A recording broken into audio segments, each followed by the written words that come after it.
1번 복음서가 끝나고 나면 잠깐 인터벌을 가질 거예요. 그 다음에 사도행전부터 계시록 공부를 하도록 할 테니까 그렇게 하시고요. 제가 공과를 다 준비를 해놓겠는데 책별 그 서신서 내용을 약간 좀 바꾸려고 그걸 지금 자료를 찾으면서 다시 있는데 지금 바꿀 생각이 좀 있어요. 그래서 보고 있는데 아무튼 그걸 할지 이걸 할지 한번 생각을 해보고 제가 준비를 하도록 할게요. 왜냐하면 다음에라도 여러분들이 이렇게 뭐 책별로 요약을 보거나 그럴 때 그 책을 보면 될 수 있도록 학교에서 약간 좀 보강을 하려고 하는 생각이 있어서 교재는 지금 다 마무리가 되어 있긴 한데 그것 때문에 지금 고민을 좀 하고 있습니다. 그래서 마무리된 대로 서신서하고 계시록까지 되어 있는 내용들을 함께 다루기로 하고요. 아무튼 요 내용 끝나고 나면 잠깐 다른 주제를 가지고 지금 공부를 좀 하려고 하니까 참고하시기 바랍니다. 자, 오늘은 48단계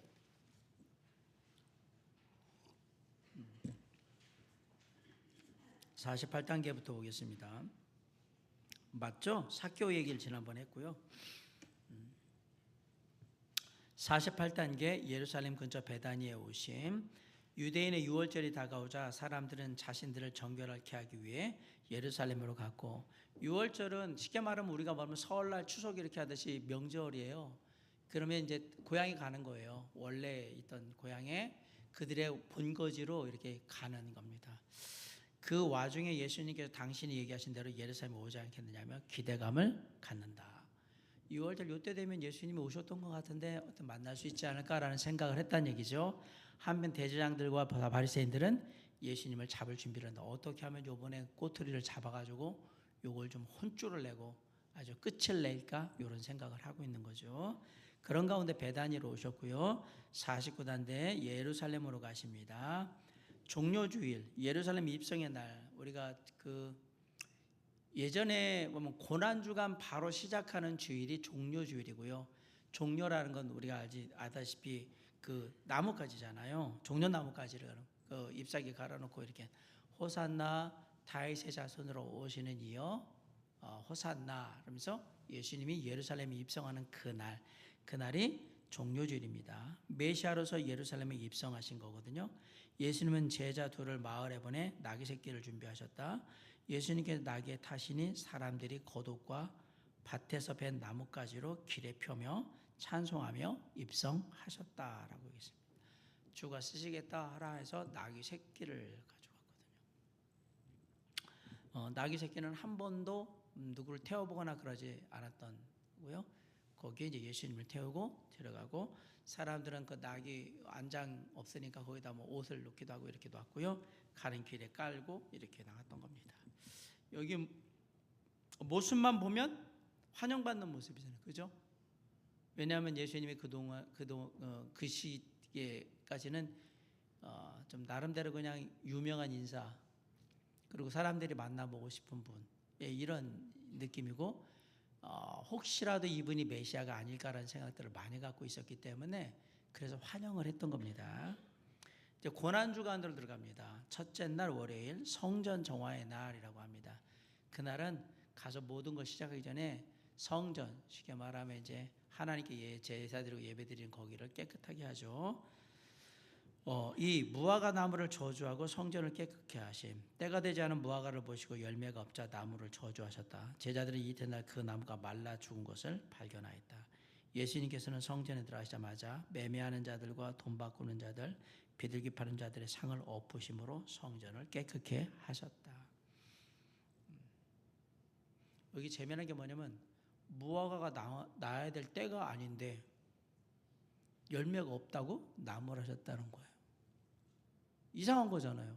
지금 시기가 아닌데 야 열매를 안 맺었네? 그러더니 이렇게 하면 안 되지.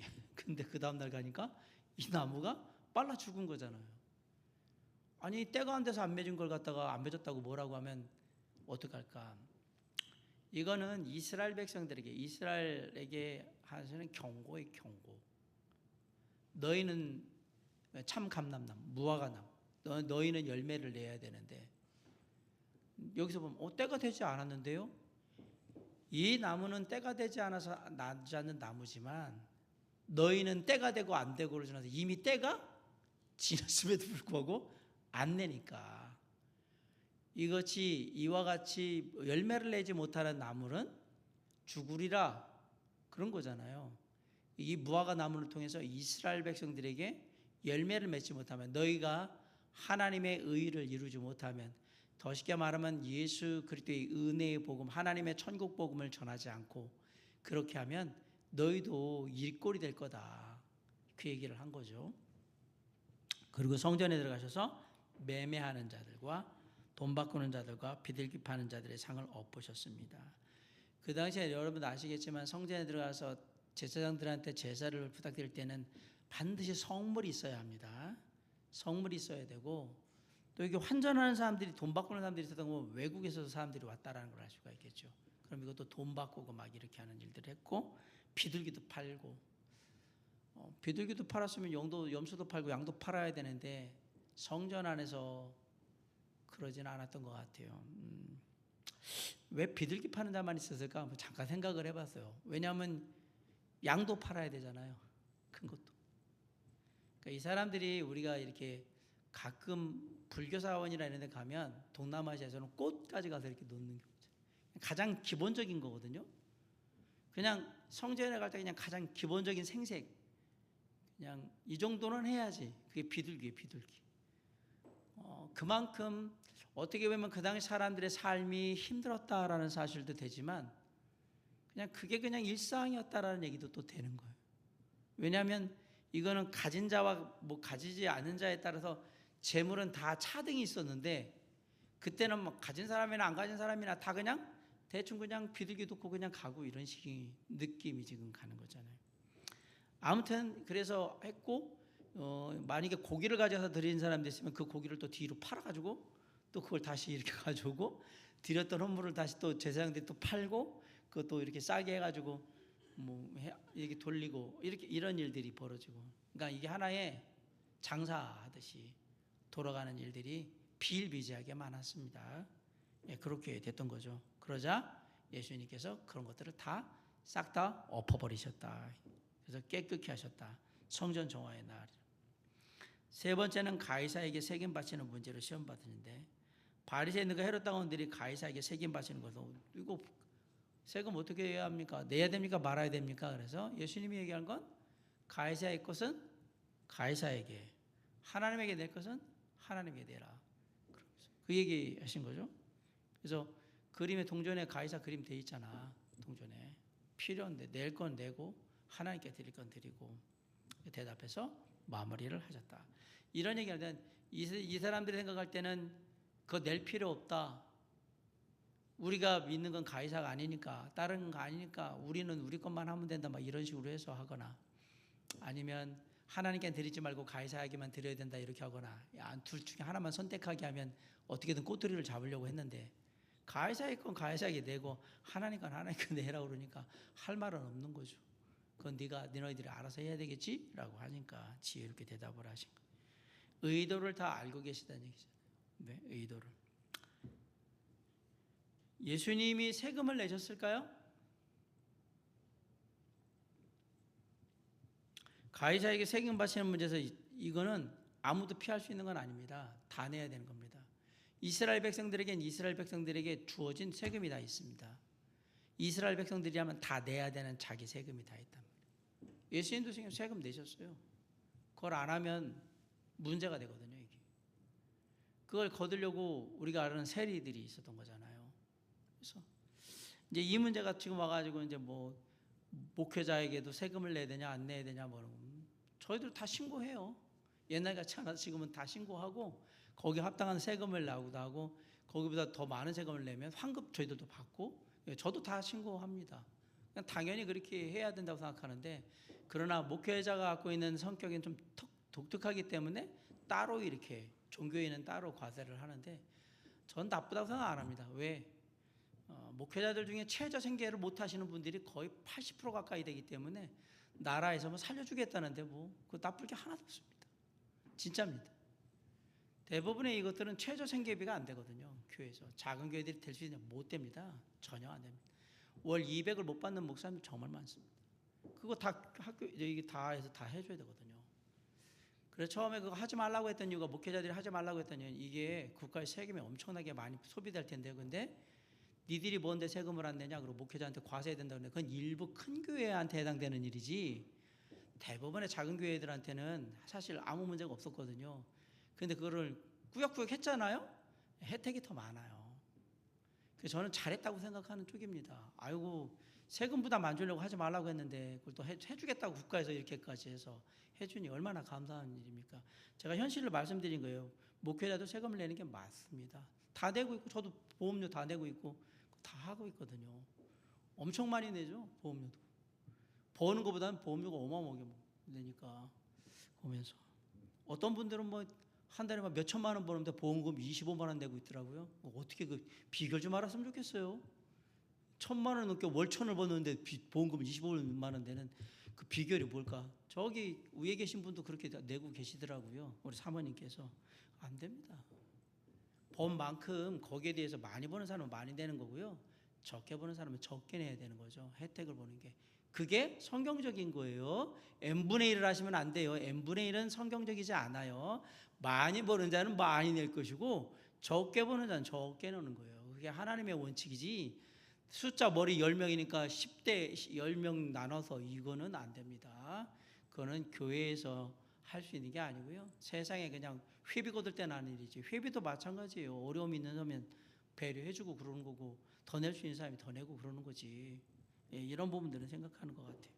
아무튼 이 문제에 있어서도 과세 문제들이 이미 끝나가지고 한참 오래됐는데, 이거하고 한참 싸웠어요. 이게 뭐 신학적으로 막 세금을 내니 안 내니, 뭐 성도들한테 받은 건데 낼 수 있냐 없냐. 성도들이 이미 다 세금을 내고 나서 헌금하라는 거기 때문에, 그걸 받는 거기 때문에 안 내야 된다 막 이렇게 하는데, 아니요, 저희도 그냥 하나의 그런 부분에 그냥 종사하는 근로자로 보면서 그냥 내버리니까 그렇게 하고. 장점도 있습니다. 세금을 내게 되면 세금에 대한 것들이 은행에 그 할 때 나중에 대출하거나 그럴 때 그게 쉽게 말하면 소득이 되기 때문에. 근데 이게 안 내버리면 소득 안 되니까 대출이 안 돼요. 또 그런 부분들도 있어요. 그래서 근데 저는 여러 가지 부분을 저뿐만 아니라 여러 가지 생각할 때 목회자도 종교인도 세금을 내는 건 맞다라고 생각하고요. 뭐 전체적으로 볼 때는 기독교의 목회자들에게는 도움이 많이 된다. 국가에서 많이 혜택을 줘. 왜냐하면 아까 말씀드린 대로 최저 생계가 안 되는 부분들이, 자녀가 보통 목회자 가정이 뭐 4, 5씩 되는데, 이게 최저 생계 5인 평균 거 아예 안 돼요, 작은 교회들은. 그러니까 이거 다 보존해 줘야 되거든요. 그런 부분에서는 너무 그냥 잘 됐다라고 생각하는 거죠. 국가에서 해주는 아주 좋은 제도라고 생각을 합니다. 예. 제가 왜 이 얘기를 드리냐면, 의도하고 전혀 다르게 돌아가는, 여기 말은 바리새인이나 헤롯당원들의 의도와 상관없이 이 세금 문제가 확 가버렸잖아요. 예수님이 하듯이 똑같이 그렇게 세상의 사람들이 생각하는 거하고 전혀 다른 의도로 좋은 쪽으로 그냥 가버린 거죠. 그냥 그 얘기를 드리고 싶어서 그랬던 거예요. 4. 부활에 관한 사두개인들의 질문. 부활이 없다고 믿는 사두개인들이 7형제와 한 여인을 들어 예수님을 시험하자 부활한 자는 장가도 시집도 가지 않는다고 대답하시고, 하나님은 모든 살아있는 자들의 하나님이라 하셨도다 라고 했어요. 자, 바리새인은 부활을 믿었습니까? 안 믿었습니까? 바리새인은 부활이 있다고 믿었고요, 사두개인은 부활은 없다라고 믿었어요. 그럼 제가 묻습니다. 사두개인은 왜 부활이 없다라고 믿었을까요?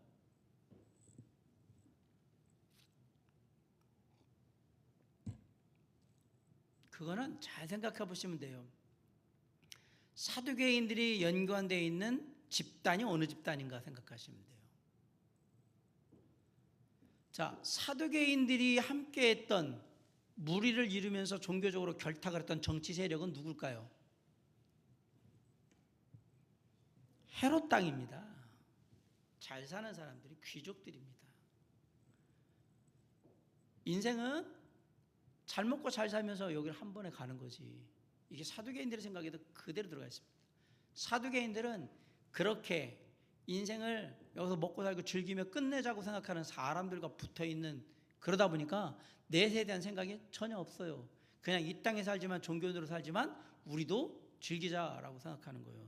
일부 대형교회 목사들이 그렇게 살잖아요. 제가 볼 땐 철저한 전형적인 이 시대의 사두개인들이고, 어떻게 보면 바리새인들이고 다 그래요. 그들은 여기서 즐기며 살자고 하는 거죠.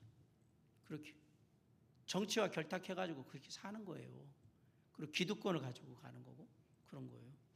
우리 목사님 되게 또 진보적이고. 아니요. 해 아래 새 것은 하나도 없어요. 모양새만 바꿔서 그냥 나올 뿐이에요. 어느 시대나 다 그래서 다 있었어요. 중세에 신부들이 그랬듯이 똑같이 다 그랬단 말이에요. 지금도 마찬가지. 이들과 똑같이 부를 누리면서 그냥 다 누리면서 세상의 명예도 돈도 모든 거 다 누리고 그렇게 살겠다고 하신 분들이 있단 말이에요. 그들은 지킬 거고요, 기득권을. 그러지 못한 사람들은 또 그 부분에 대한 다른 생각을 가지고 있겠죠. 그래서 이런 것들은 어느 시대만 반짝 나타나는 게 아니라 모양새만, 이름만 바꿔가지고 계속 반복되는 거예요. 성경을 보면 그래서 세상을 이해할 수 있는 이유가 해 아래 새 것이 없습니다. 했던 거 이름만 바꿔가지고 또 하고 있고 그냥 모양만 약간 바꿔서 하고 있는 것 뿐이지 똑같습니다. 그래 여기 와서 7 형제 얘기하면서 이 여인은 누구의 아내입니까? 라고 물어보는 거예요. 천국에 가면. 그러니까 지난 주일날도 청년들이 물어봤던 것도 우리 천국 가면 알아보나요? 일단 첫째, 우리 집에서 기르는 강아지 고양이 죽으면 얘네들은 지옥 가나요? 영이 없는 존재는 지옥에 가는 게 아니고요, 그냥 하나님의 나라에 간다고 생각하시면 돼요. 영이 없는데 뭔 지옥이에요? 영이 없다는 얘기는 죄에 대한 개념이 없다는 얘기입니다. 죄는 영적인 거예요. 육신적인 게 아니라 영적인 거기 때문에 우리가 판단되는 건 죄에 대한 이건 다 영적인 판단되는 거기 때문에 그냥 강아지나 이런 짐승들 이런 것은 하나님의 선하신 하나님의 뜻 가운데 이들은 그냥 가는 게 맞지. 죄하고 아무 관련이 없는 그 영혼 그 존재들이 그래가지고 지옥 간다고 그러면 말이 안 되지. 첫째 그렇고요. 두 번째, 천국에 가면 우리가 알아봅니까? 라고 할 때 이건 정말 제가 뭐라냐면 나도 안 가봐서 몰라. 분명한 건 만날 거거든요. 좋긴 한데 우리 홍 집사님 저 밥 사주고 오셨던 우리 교회 집사님 이런 생각이 있는 게 아니에요. 그런 인간적인 그 어떤 기억을 가지고 가서 만나는 게 아니기 때문에 이건 아닐 것 같은데, 근데 분명히 이걸 어떻게 설명을 해야 될지. 그래서 제가 갔다 와봐서 얘기를 해주든지 먼저 갔다 오신 분이 얘기를 하시든지, 몰라요 이걸 어떻게 할지. 분명히 알 텐데 그냥 그리스도 안에 한 형제로 자매로 만날래나 아니면 진짜 뭔가 다른 뭔가가 있을래나 그건 저도 몰라. 아직도 그 누구도 갔다 와서 얘기해 준 분이 없어요. 뭐 지가 천국 갔다 왔다고 얘기를 하는데 그런 거 얘기하는 분은 하나도 없어요. 다 새빨간 거짓말이기 때문에 그래요. 거기 갔으면, 저는 천국 갔으면 가서 아버지 계신지 보고 만나고 싶은 사람 제가 그분 계신지 만나보고 그리고 다시 내려간다 그러면 시간 관계상 더 못 있으니까 저 내려갈게 이러고서 물어보고 올 것 같은데, 얘들은 참 재밌어요. 갔다 온 사람들은 뭐 천국을 봤대, 보고서 내려왔대. 야 재밌다. 그러고서 자기는 천국 봤다고 얘기하고서 지가 무슨 애녹이야 뭐야. 안 돼요. 그거 없습니다. 다 시뻘건 거짓말이라고 저는 생각합니다. 그냥 하도 많이 성경 얘기를 들으니까 그런가 보지 하는 거. 가면 못 옵니다. 누가 온다고 그랬어요? 누가? 다시 온 사람은 딱 한 사람밖에 없습니다. 2명이네 2명. 성경에서 천국을 보고 다시 온 사람은 딱 2이에요. 아십니까? 첫째는 누구죠?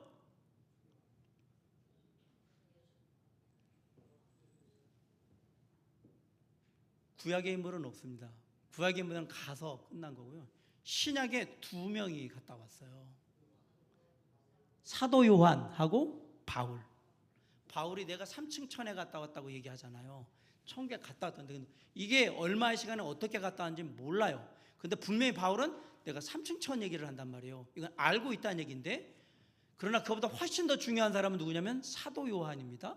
사도 요한은 계시록을 쓰기 위해서 너 와서 다 보고 가서 써. 다 보여줬잖아요. 이게 천국에 갔다 온 사람은 그럼 뭐 자기가 사도 요한과 동급이란 얘기예요? 대도 않는 얘기 하지도 말라고 하세요. 참 한국에 또 그렇게 뭐 한국뿐 전 세계적으로 막 천국 갔다 왔다는 사람이 뭐 세고 많은데 저는 하나도 안 믿습니다. 저는 그냥 성경을 믿습니다. 성경이 말하는 사도 바울과 사도 요한이 얘기하는 그 천국을 믿지, 그들의 얘기는 그냥 한갓 소설에 불과하며 되도 않는 얘기입니다. 자기가 갔다 왔다고요? 그냥 그렇게 되기를 소망한다고 생각하시고 그냥 개인적으로 그렇게 소망하나 보다라고 생각해야지, 그걸 또 은혜로운 간증이라고 막 이러지 마시고요. 제발 성서침례교회, 우리 도림 성서침례교회 성도들은 그런 거에 현혹되거나 그러지 마십시오. 하나님의 음성을 듣고 막 어쩌고 저쩌고 너무 종말의 때에는 여기도 예수가 있을 거고 저기도 예수가 있고 거기도 있을 거고 다 있을 거예요. 그러나 주님은 그런 식으로 안 오세요. 우리가 보는 앞에서 직접 오시든지 우리가 직접 보러 가든지 둘 중에 하나가 되겠지요. 그런 부분에 있어서는 우리가 분명해야 된다고 생각은 하고요. 아무튼 부활이 있습니다. 부활이 있으면 여기 장가도 시집도 안 된 건데 결혼 안 한다는 얘기일까? 일단은 그러한 인간적인 관계로 부활체들은 만나지 않는다라는 얘기예요. 그런 개념이 아니다라고 얘기한 거거든요. 그러면 아내와 남편을 천국 가가지고 그러면 제 아내를 제가 보긴 보겠죠. 사모님 구원받은 확신이 분명하니까 보긴 보겠는데 여보라고 제가 부를 거냐? 글쎄요. 여보라는 개념 자체가 이미 인간의 세상에서 있는 개념인데 이걸 부른다? 전혀 아니겠죠. 만약에 부른다 그러면 장혜경 자매가 되겠지요. 박창신 형제가 될 것이고.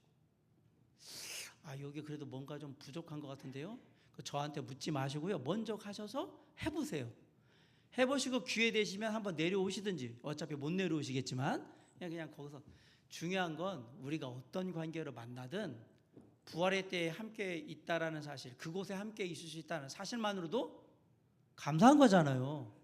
뭐 인간적으로 뭐 만났냐면 그 뭐가 의미가 있어요. 그게 어차피 주님의 나라에는 아무 의미가 없는 건데, 거기서 우리가 서로 돈 떼먹은 거 찾고 그리고 뭐 너 옛날에 어쨌네 저쨌네 그러고 따지고 할 그런 게 아니기 때문에 의미가 없다는 얘기입니다. 우리는 그냥 하나님을 찬양하고 예배하며 거기서 기쁘고 감사하게 영원히 있을 건데, 인간적인 그러한 부정적인 감정이나 이것들은 하나도 없습니다. 그렇기 때문에 뭐 원수가 앞으로 천국 갈거나 그럴 거라고 생각하지 마시고요. 아무것도 없어요. 경쟁할 생각도 하지 마시고 아무것도 하지 마세요. 그냥 가면 끝나는 거니까. 대신에 우리가 그렇게 가고자 한다면 분명한 구원의 확신을 가지고 있어야 되는 거잖아요. 그것에 대한 확신이 있다 할지라도 내가 주님의 나라에 갈 수 있을까라고 흔들릴 수도 있단 말이에요. 우리의 삶의 신앙적인 것들이 약해지면 갈 수 있을래나? 인간적으로는 그럴 수 있겠죠. 그때 우리가 꼭 기억하셔야 돼요. 주님의 구원은 절대 흔들리지 않으며 빼앗기지 않습니다. 영원한 겁니다. 그걸 우리에게 분명히 해야 한다는 얘기입니다. 여기서 제가 형사 취수, 계대 결혼, 고멜, 기업을 물을 자 뭐 다 얘기를 했잖아요. 이 여인은 이 제도에 의해서 큰형, 둘째, 셋째, 넷째 이런 식으로 했던 건데, 사실 뭐 이렇게 되지도 않겠지만 그렇게 하면 둘째, 셋째 이렇게 가는 경우도 있었어요. 그런데 그렇다고 해서 이것들이 천국에서 이루어지느냐? 아니요. 그거하고는 아무 상관이 없다, 이 얘기를 하려고 하는 겁니다. 그래서 인간적인 감정이나 생각을 가지고 하나님의 나라의 관계를 생각할 때에는 그게 합당하지 않다. 거긴 그런 나라가 아니다. 네가 형수 만나고 그래 형 만나러 가는 나라가 아니란 말이에요.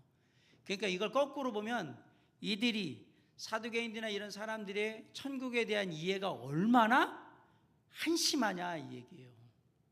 그냥 아주 단순한 거예요.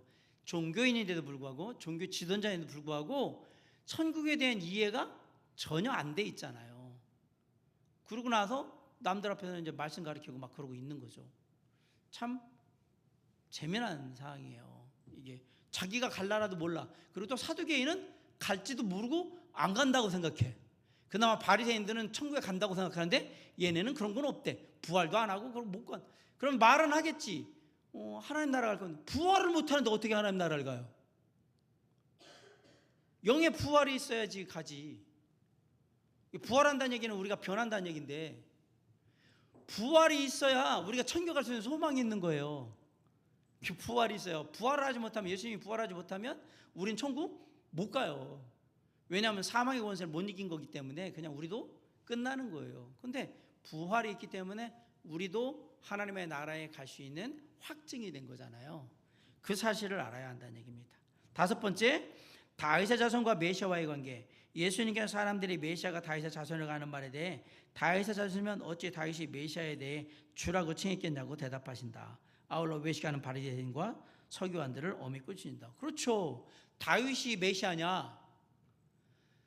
메시아가 다윗의 자손이냐? 혈통으로 그렇게 온다는 얘기지.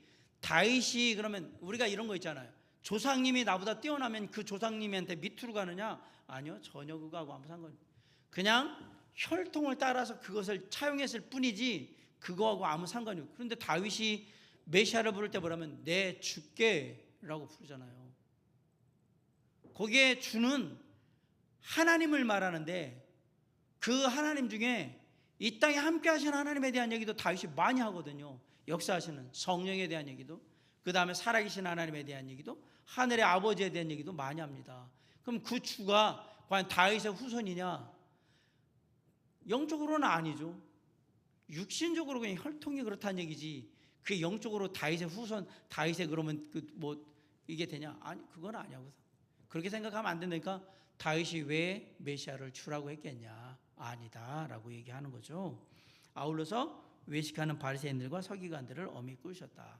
이게 길거리 모퉁이에서 절하고 있고 막 기도하고 있고 막 사람들 가난한 과부나 고아들 이렇게 해서 뭐 해준다고 그러고서 거기서 이거 하려면 돈 얼마 되니까 돈 가져오라고 그래서 일해주고 막 이런 일들이 이제 벌어지기 시작하는 거죠.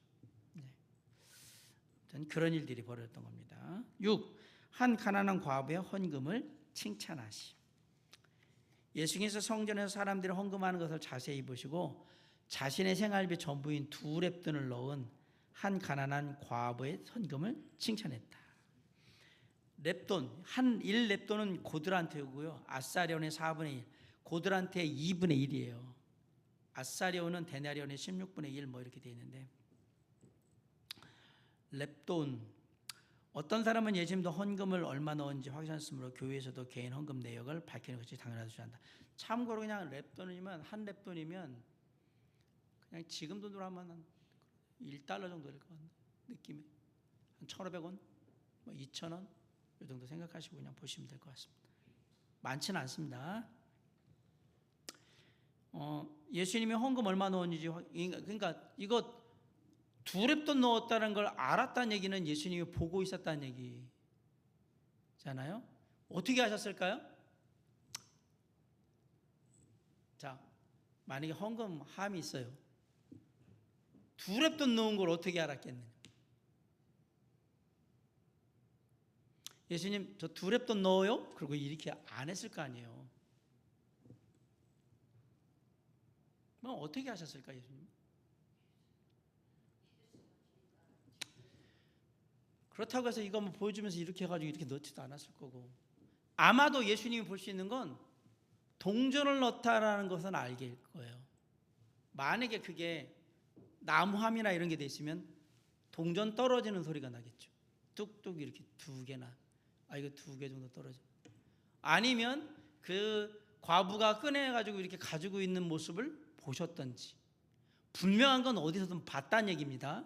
봤고 그 과부의 행색으로 봐서는 많이 넣을 수 없는 것도 참고하셨을 거고 여러 가지인데, 2렙돈이라고 정확하게 얘기했다는 얘기는 그 여인이 2렙돈을 넣으려고 했다라는 걸 그 이전에 아마 내기 전까지 분명히 알고 계셨다는 얘기예요.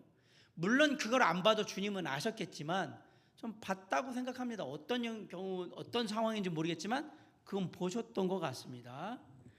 그냥 지켜보셨다는 얘기잖아요. 그러니까 헌금 내는 거 다 봐야 된다. 그럼 제가 이 얘기 다른 데서 들었거든요. 그래서 제가 그럼 당신이 예수입니까? 라고 물어봤어요. 당신이 예수님이냐고. 성경에 어디도 예수님 이외에 이걸 봤다는 기록이 없어요. 그럼 당신도 봐야 된다고 그러면 당신이 예수님이면 볼 수 있는 거잖아. 당신의 자격이 예수님이면 되잖아요. 또 아닌데 그 예수님이 봤다고 나도 봐도 된다고 이렇게 얘기하거나 막, 그거는 뭐랄까요? 하나의 특별한 상황을 자기한테 그냥 이렇게 보편적인 거로 자꾸 만들려고 하는데, 특수한 것을 일반화하면 안 돼요. 이건 특수한 거예요. 예수님이 이렇게 해서 헌금을 내는 걸 다 봤다는 얘기가 없고 요 여인 얘기만 딱 나온단 말이에요. 그러면 그럼 예전에도 다 보셨나 보다. 저는 그렇게 생각 안 합니다. 특별히 이 여인과 뭔가 얘기를 하려고 하니까 보셨겠지. 베드로 얼마나 없는데 이번 주에는 요한은 얼마나. 저는 아예 관심 없으셨어요. 그거 굳이. 오늘은 이 여인의 두 랩돈을 가지고 헌신과 헌금에 대한 어떤 얘기를 하고자 하는 의도가 있어서 봤다고 생각하지, 이게 예수님의 늘상 있는 모습이라고 전혀 생각 안 한다는 얘기입니다.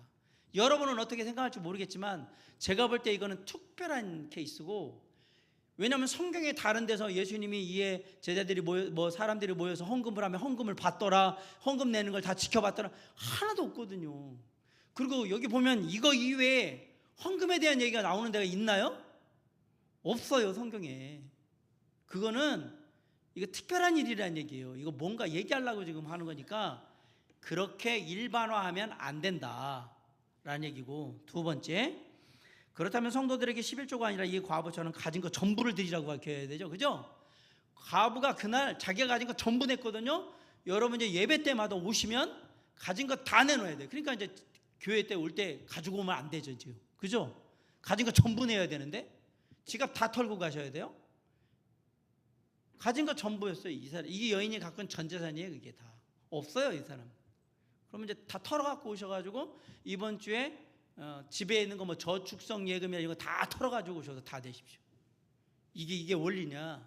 아니란 말이에요, 그게. 그러니까 그런 것들을 하나를 아닌 걸 하나를 하다 보면 두 개, 세 개 여러 가지 문제도, 이건 어떻게 하고 이런 건 어떻게 할 건데, 이런 문제가 걸리는 거죠. 그거 아닙니다. 우린 여기서 몇 가지 헌금의 원리를 배울 수 있는데, 첫째, 헌금은 하나님 앞에 드린 것이기 때문에 결코 속임이 있을 수 없다. 아멘. 사람은 속일 수 있지만 하나님은 속일 수 없습니다. 하나님은 계산에 철저하신 분이에요. 많이 심는 자는 많이 거두고 적게 심는 자는 적게 거두고. 목사님 또 헌금 많이 하라고 얘기하는데, 네, 저는 헌금, 여러분이 정말로 물질적으로도 풍요로워서 헌금을 많이 하길 원합니다. 그러나 돈보다 먼저 항상 제가 얘기하는 게 있어요. 마음을 들이지 않는 자는 물질을 아무리 많이 들여봤자 다 꽝입니다. 하나님은 즐겨내는 자를, 기쁘게 내는 자를 사랑한다고 했지 많이 내는 자를 사랑한다고 하지 않으셨습니다. 또 헌금 안 나오는 소리 하고 있네. 아니요, 기쁘게 내는 사람들이 진짜인 거예요. 하나님은 거지가 아니에요. 저는 요거 볼 때마다 겨우 하나님이 우리가 헌금 얼마 내느냐 갖고 신경 쓰는 분이라고 그러면, 하나님을 알아도 어떻게 그렇게 자기 수준에서 그렇게 할까? 천지를 창조하신 하나님이 우리 돈이, 우리가 돈으로 재정적으로 안 도와주면 아무것도 못 해가지고 헌금을 받냐? 참 답답한 일이죠. 주님은 우리의 물질에 아무 관심이 없어요. 우리의 마음에 관심이 있는 거지. 근데 네 마음 있는 곳에 네 보화도 있으니까 네가 어떻게 하는지 보면 네 마음이 어디 있는지 내가 안다. 그걸 안다는 얘기잖아요. 그래서 우리는 작지만 무엇을 드리냐면 마음을 드리는 거예요. 그리고 그 마음의 표현이 뭐냐면 물질이 될 수도 있고 어떤 헌물이 될 수도 있고 우리의 섬김과 봉사가 될 수도 있고 그런 거인 거예요. 그게 우리의 마음이란 말이에요. 그것을 잊으면 안 됩니다. 하나님은 그것에서 많이 드린 자는 많이 거둔다고 얘기한 거지, 돈 많이 낸 사람이 축복 많이 받는다 이 얘기를, 물론 그럴 수 있겠죠. 그런데 더 먼저는 하나님께 선한 거, 영으로 심는 자는 영으로 거두고, 이 얘기를 하면 원리는 간단한 거예요. 하나님이 원하시는 걸 많이 심으라, 해라. 그러면 많이 거둔다 이 얘기를 한 거잖아요. 헌금은 최선을 다하여 드리는 것이다. 헌금은 여유가 생겨나서 남는 것으로 드리는 것이 아니라 어렵지만 최선을 다해야 되는 것이다. 과부의 두 랩돈은 최선을 다한 거예요. 전부를 드린 거니까. 그래서 우리는 그렇게 드려요. 그러나 우리가 가진 걸 전부를 드리지는 않아요. 왜냐하면 우리의 삶에 필요가 있으니까. 그래서 하나님이 정하신 거잖아요. 그냥 10분의 1만 드리고 감사함으로 드리고. 그러니까 다행인 거죠. 얼마나 감사한 거냔 말이에요. 하나님이 그렇게 우리에게 룰을 주신 건데 신약에는 헌금이 없지 않나요? 네, 다 드리라고 했으니까 헌금이 없죠. 다 드리라고 했으니까. 너희를 전부 다 드려. 너희 삶을 다 드리라고 했으니까. 3. 헌금은 믿음의 한 척도로서 믿음으로 드리는 헌금은 당연히 하나님께 칭찬받는 이유인 것이다. 그렇죠. 우리의 마음을 보여주는 그 하나의 척도가 되기 때문에 그래서 칭찬하시고 축복하셨던 거예요. 진정한 그리스도인에게 11조는 당연한 믿음의 표현인 것이다. 물질인 곳에 사람의 마음이 있다. 이걸 부인하실 수 있는 분 손 들고 얘기해 보세요. 돈 있는 곳에 마음 없어요. 아니에요. 우리가 하고 싶은 것, 원하는 것에 물질을 투자하게 되어 있어요. 이것은 그냥 인간의 본성입니다. 본성. 그리고 원하는 게 있으면 찾잖아요. 쿠팡에 보든지 아니면 네이버에 뒤져가지고 나 이거 원하는데 보자. 물건을 사고 싶어. 왜요? 마음이 거기 있는 거잖아요. 자, 마음이 있어요. 그럼 어떻게 해야 돼요? 돈이 가게 돼 있어요. 당연히. 물론 돈으로 안 되는 것들도 있지만 그래서 그 하나의 척도로 본다고 얘기를 했던 거잖아요. 그래서 헌금의 문제나 헌신의 문제는 과부의 두 그랩돈은 헌금의 문제라기보다 헌신이라고 생각하시는 게 더 낫습니다.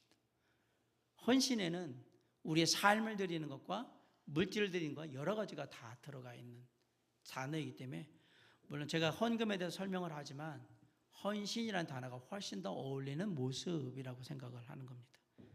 하나님 앞에서 최선을 다해서 그리고 정직하게 성실하게 그리고 당연히 해야 됩니다. 그것을 하나님은 축복하신다라는 사실을 기억하시기 바랍니다. 제가 한번 물어볼게요. 이 얘기를 들을 때 주변에 돈 많이 들었던 사람들은 무슨 생각을 했을까요? 여기 부자들도 있었거든요. 있잖아요. 저 부자들보다 이 사람이 제일 많이 넣었다고 그러는데 기분 진짜 나쁘네.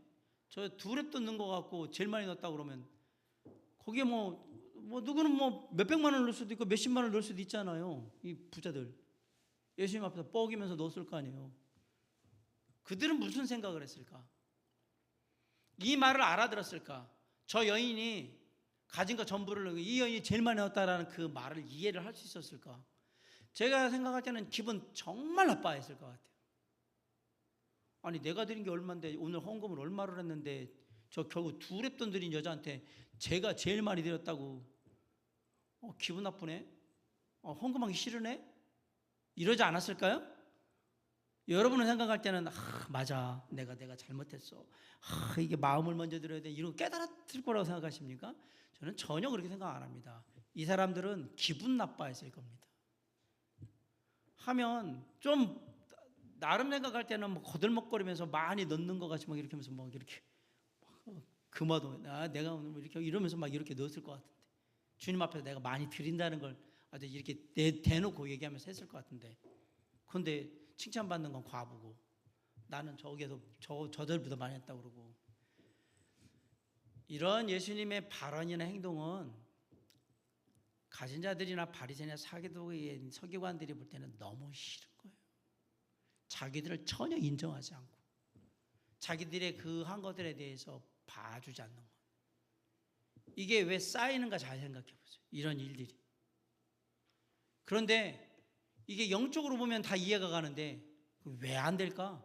이들은 영적인 것과 아무 상관이 없는 사람 삶을 사는 거예요. 지금 제가 왜 이야기를 드리냐, 여러분의 시각이 육신으로 가면 간단해요. 이 사람들이 하나님 안 믿는 사람들 아니에요. 지금 예수 믿는다고 나와 있는 사람들이에요. 그 주님의 말씀 열심히 듣고 지금 헌금 시간 돼가지고 듣고 있는 사람들인데 이들의 반응이 많이 이런 식이라고 그런다면 이유가 뭘까? 그들의 삶의 시각은 주님의 말씀을 듣는 척하지만 아무 상관없다는 얘기입니다. 뭐하고 그냥 내 마음대로 그냥 내가 알아서 세상 사는 거지 뭐. 그거잖아요. 자기 내세우고 자기를 놔둬. 그러면 이들의 모습이 지금의 우리한테 낯설지 않은 이유는 뭘까? 혹시라도 우리가 그렇게 하고 있다면 우리가 똑같은 짓을 할 거예요. 그래서 우리는 항상 마음을 드리고 주님께 감사함으로 드리고 기쁨으로 드리고 성경 그걸 즐겨낸다라고 표현한 거잖아요. 그런 자가 되는 거예요. 양은 얼마가 되는 상관하지 않고 일단 하나님께 마음을 드립니다. 마음을 드리면 최선을 다하게 되어 있습니다. 당연히 그것이 우리가 헌신하는 태도이다라는 사실을 다시 한번 마음에 생각할 수 있기를 다짐할 수 있는 귀한 시간이 되시길 간절히 바랍니다. 기도하겠습니다.